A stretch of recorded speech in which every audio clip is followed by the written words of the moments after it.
नमस्कार। आज हम बात कर रहे हैं सजिलिटी इंडिया लिमिटेड की एक डिटेल्ड स्टॉक रिपोर्ट पर। ये कंपनी कमर्शियल सर्विसेज और सप्लाईज सेक्टर में है और ये रिपोर्ट मतलब इसमें 2 जुलाई 2025 तक के आंकड़े शामिल हैं। तो हमारा प्लान है कि इस रिपोर्ट को ठीक से समझें, देखें कि सजिलिटी इंडिया में क्या दम है, कहाँ कमजोरियां हैं और आगे क्या हो सकता है। तो शुरू करें। रिपोर्ट में एक डीवीएम फ्रेमवर्क यूज हुआ है, ड्यूरेबिलिटी, वैल्यूएशन, मोमेंटम, और इसके हिसाब से सजिलिटी को स्ट्रॉन्ग परफॉर्मर अंडर रेडार बताया गया है। मतलब एक मजबूत खिलाड़ी जिस पर शायद सबकी नजर नहीं है। जी हाँ, ये डीवीएम स्कोर काफी इंटरेस्टिंग है। पहला है ड्यूरेबिलिटी, मतलब कंपनी कितनी मजबूत है, कितनी टिकाऊ। स्कोर है 70 ऑन 100, जो काफी अच्छा है, उच्च वित्तीय शक्ति दिखाता है। 70 मतलब मजबूत। हाँ, सीधा मतलब है कि कंपनी लगातार अच्छा परफॉर्म कर रही है और कर्ज भी कम है, और ये अपने लिस्टेड कॉम्पिटिटर्स में सबसे ज्यादा है। ट्रेंड भी देखें तो लगातार अच्छा ही रहा है। अच्छा, और वैल्यूएशन का क्या? शेयर महंगा है या सस्ता? वैल्यूएशन स्कोर है 51,100। इसे किफ़ायती कहा गया है। मतलब रिपोर्ट के हिसाब से शेयर की मौजूदा कीमत कॉम्पिटिटिव लगती है, बहुत ज़्यादा नहीं। ये भी अपने कॉम्पिटिटर्स में दूसरा सबसे अच्छा स्कोर है।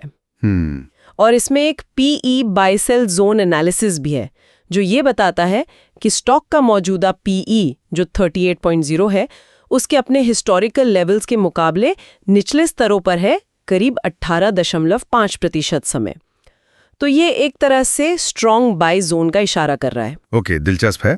और तीसरा फैक्टर मोमेंटम, वो क्या बता रहा है? मोमेंटम यानी शेयर प्राइस में हाल की चाल। स्कोर है 41,100, जो तकनीकी रूप से तटस्थ है। ये थोड़ा शॉर्ट टर्म वाला इंडिकेटर है। अच्छा, हाल ही में ये ज्यादातर खराब जोन में था, पर अब न्यूट्रल हो गया है।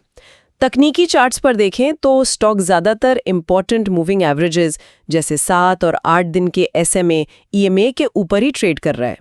चलिए अब कुछ सीधे सीधे नंबर्स की बात करते हैं। रिपोर्ट कहती है कि TTM ऑपरेटिंग रेवेन्यू करीब 5,570 करोड़ रुपए। ये तो इंडस्ट्री में काफी ज्यादा है। हाँ, रेवेन्यू काफी तगड़ा है। और नेट प्रॉफिट सालाना 539 करोड़ रुपए। इसके साथ तो ये मार्केट लीडर है। और TTM नेट प्रॉफिट ग्रोथ भी 136%। वाह! एक साल का रिटर्न भी 45% से ज्यादा है। कमाल है। बिल्कुल। ये आंकड़े पहली नजर में तो बहुत आकर्षक लगते हैं, पर पूरी तस्वीर के लिए कुछ और चीजें भी देखनी होंगी, जैसे पी रेशियो TTM 38.0 है।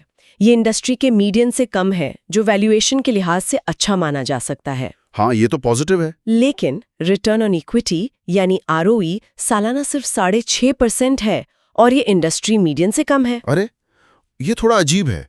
मतलब प्रॉफिट में मार्केट लीडर पर ROE इंडस्ट्री से कम, ऐसा क्यों? इसके कई कारण हो सकते हैं। हो सकता है कंपनी का इक्विटी बेस काफी बड़ा हो, या हाल में कोई बड़ा कैपिटल एक्सपेंडिचर हुआ हो जिसका रिटर्न अभी दिखना शुरू नहीं हुआ हो। अच्छा, मुमकिन है। एक और पॉजिटिव आंकड़ा है PEG रेशियो, जो सिर्फ 0.3 है। 1 से कम PEG को अक्सर अच्छा माना जाता है, क्योंकि ये ग्रोथ पोटेंशियल के मुकाबले कीमत को देखता है। तो ये इशारा करता है कि कीमत शायद ज्यादा नहीं है। और कर्ज कैसा है कंपनी पर? डेट टू इक्विटी सिर्फ 0.1 है, जो काफी कम है। मतलब कंपनी पर कर्ज का बोझ ज्यादा नहीं है। हालांकि ये इंडस्ट्री के मीडियन से थोड़ा ज्यादा है, पर ओवरऑल कम है। ट्रेंडलाइन चेकलिस्ट स्कोर भी 63.2% पास है। ठीक है, तो मतलब मिला जुला मामला है, कुछ बहुत अच्छा, कुछ औसत।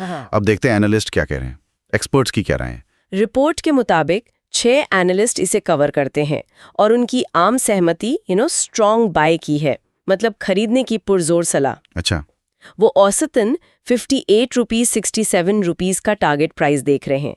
मौजूदा कीमत जो करीब 43.72 रुपीस है, उससे ये लगभग 34% ऊपर हुआ। 34% अपसाइड पोटेंशियल, ये तो काफी बुलिश एनालिस्ट। हाँ, और भविष्य के अनुमान भी देखें तो वो भी काफी पॉजिटिव है।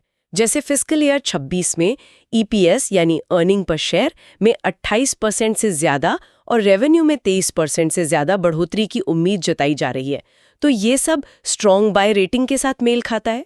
ये सब तो अच्छा लग रहा है, लेकिन एक बहुत जरूरी सवाल, कंपनी का मालिक कौन है? शेयर होल्डिंग पैटर्न कैसा है? सबसे बड़ा हिस्सा प्रमोटर के पास है। सजिलिटी BV जिनके पास करीब 82.4% हिस्सेदारी है। ये काफी ज्यादा प्रमोटर होल्डिंग है। 82.4% तो बहुत ज्यादा है। ये लेकिन यहाँ एक बहुत ही महत्वपूर्ण बात है जिस पर ध्यान देना जरूरी है। प्रमोटर की पूरी 82.4% हिस्सेदारी गिरवी रखी हुई है, प्लेज्ड है। क्या पूरी 100% प्लेज्ड, मतलब सारे के सारे शेयर्स? ये तो बहुत रिस्की लगता है। हाँ, ये एक बड़ा रेड फ्लैग हो सकता है। इसका मतलब है कि प्रमोटर ने इन शेयरों के बदले कर्ज लिया हुआ है। अगर किसी वजह से वो कर्ज नहीं चुका पाते या शेयर की कीमत बहुत गिर जाती है, तो कर्ज देने वाले इन शेयरों को बाजार में बेच सकते हैं। और उससे तो शेयर प्राइस पर भारी दबाव आ सकता है ना? बिल्कुल, ये एक ऐसा रिस्क है जिसे अनदेखा नहीं किया जा सकता। निवेशकों को इस पर जरूर गौर करना चाहिए। सही बात है। और हाल फिलहाल में होल्डिंग में कोई बदलाव हुए हैं? म्यूचुअल फंड्स या एफआईआईज ने कुछ किया? हाँ, मार्च 2025 तिमाही के आंकड़े देखें तो म्यूचुअल फंड्स ने अपनी हिस्सेदारी थोड़ी सी बढ़ाई है। ये एक मामूली पॉजिटिव संकेत हो सकता है। ओके। लेकिन दूसरी तरफ एफआईआई यानी विदेशी संस्थागत निवेशकों ने अपनी हिस्सेदारी थोड़ी कम की है। और एक और बात रिपोर्ट में देखिए, 30 मई 2025 को प्रमोटर सैगिलिटी बीवी ने बड़ी संख्या में शेयर बेचे भी हैं। डिस्पोजल करीब 70 करोड़ शेयर। जी हाँ, ये भी एक अहम डेवलपमेंट है। प्रमोटर का इतनी बड़ी मात्रा में शेयर बेचना, इसके पीछे की वजह जानना जरूरी होगा। ये तो सवाल खड़े करता है। मतलब एक तरफ 100% शेयर गिरवी, दूसरी तरफ इतनी बड़ी बिकवाली, कहीं प्रमोटर का भरोसा तो कम नहीं हो रहा? देखिए, ये कहना मुश्किल है बिना पूरी जानकारी के। हो सकता है कोई स्ट्रेटेजिक रीजन हो, फंड जुटाना हो किसी और काम के लिए। पर हाँ, ये निवेशकों के मन में सवाल जरूर पैदा करेगा। बिल्कुल। तो कुल मिलाकर इस पूरी रिपोर्ट को समेटें तो क्या तस्वीर उभरती है? देखिए, सैजिलिटी इंडिया की वित्तीय सेहत यानी ड्यूरेबिलिटी काफी मजबूत है। वैल्यूएशन भी रिपोर्ट के हिसाब से आकर्षक या कम से कम किफायती है। हालांकि शॉर्ट टर्म मोमेंटम अभी न्यूट्रल है। और एनालिस्ट काफी बुलिश हैं। हाँ, एनालिस्ट का नजरिया बहुत पॉजिटिव है। तो ताकतें हैं प्रॉफिट में, मार्केट लीडरशिप, अच्छा रेवेन्यू, लेकिन कमजोरियां भी साफ है। इंडस्ट्री से कम आरओई, हाल में एफआईआईज की थोड़ी बिकवाली। और सबसे बड़ी चिंता वाली बात, प्रमोटरों की 100% हिस्सेदारी का गिरवी होना और हाल ही में उनकी तरफ से हुई बड़ी शेयर बिक्री। बिल्कुल सही।